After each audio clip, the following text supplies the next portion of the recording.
আজ একটু অন্যরকমভাবে মাটনটা তৈরি করা হচ্ছে। তো এখানে আছে 1 কিলোর মতো মাটন। এখানে ফাটানো টক দইয়ের মধ্যে দিয়ে দেওয়া হলো হলুদ গুঁড়ো, সর্ষের তেল একটু পরিমাণ মতো, আর এখানে দিয়ে দেওয়া হচ্ছে বেশ খানিকটা পরিমাণ শাহি গরম মশলা।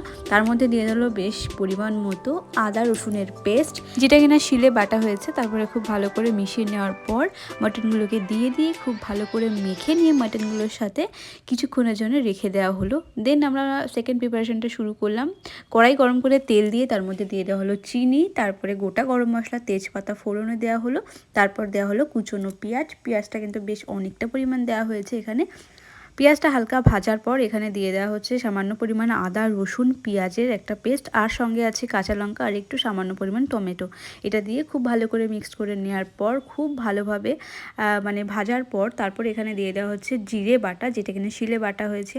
তারপর এখানে খুব ভালো করে মশলাটা কষিয়ে নেওয়ার পর ম্যারিনেশন করা যে মাংসটা ছিল মাটন, সেটা দিয়ে দেওয়া হলো। এবারও মাংসটা খুব ভালো করে কষাতে হবে। তো দেখতেই পাচ্ছ জল বেরিয়ে গেছে, এবার খুব ভালো করে তেলও ছেড়ে গেছে, আর আমরা দিয়েছিলাম গোটা রসুন। এবারে খুব ভালো করে কষিয়ে নেওয়ার পর ট্রান্সফার করে দিলাম প্রেশার কুকারে, যার মধ্যে দিয়ে দিলাম গরম মশলা বাটা। এবারে দিয়ে দেবো পরিমাণ মতো জল, কড়াইতে একটু গরম জল করে সেটা দিয়ে দেওয়া হয়েছে। এবারে আলুগুলো দিয়ে দেওয়া হলো, উপর থেকে দুটো কাঁচা লঙ্কা, সামান্য পরিমাণ নুন মানে স্বাদ মতো নুন দিয়ে কয়েকটা সিটি মেরে রেডি হয়ে গেল আমাদের মাটনের ঝোল। এটা খুব ভালো হয়েছিল খেতে। রান্নাটা কিন্তু সায়ন্তনী করেছিল, দারুণ হয়েছিল, মানে একটু অন্য ওয়েতে করেছিল। তারপর আমরা সবাই মিলে বসে পড়লাম খেতে। এই মাটনটা যেহেতু একদম থকথকে ছিল না, আবার টেলটেলে ঝোলও ছিল না, সেই জন্য আমরা এটার সাথে রুটিটাই চুজ করি। তো রুটি দিয়ে এই মাংসটা জাস্ট জমে গিয়েছিল, দারুণ হয়েছিল খেতে। তোমরা পারলে ট্রাই করো।